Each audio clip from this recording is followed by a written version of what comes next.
Sezoni turistik veror ndihet çdo ditë më afër në Sarandë. Kjo ka bërë që agjencitë dhe operatorët e turizmit të nisin punën për të siguruar burimet njerëzore. Kreu shoqatës së turizmit Arben Çipa thotë se për të plotësuar bashkëllokun e 2024-s, këtë vit janë kryer përmes agjencive turistike dhe operatorëve hotelier të Sarandës dhe Ksamilit aplikime për punonjës nga jashtë Shqipërisë.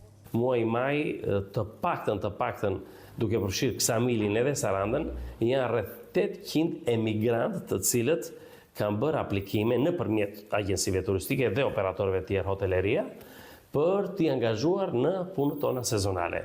Pra, një kontingent rreth 800 personë të rinj, këto janë nga Nepali, janë nga India dhe nga Afrika.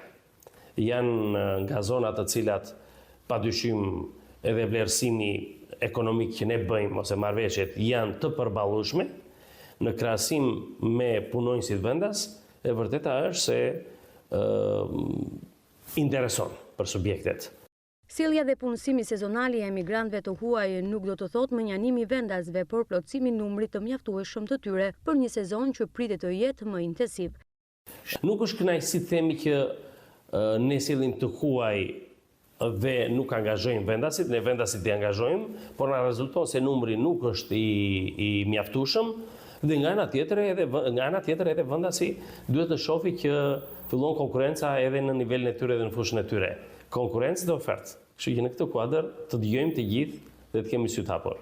Punësimi i 800 shtetasve të huaj këtë vit në shërbime turistike të Sarandës dhe Ksamilit pritet të nisë në muajin maj. Kjo vlerësohet si një ndërrisi tek këtij sezoni në fushën e burimeve njerëzore.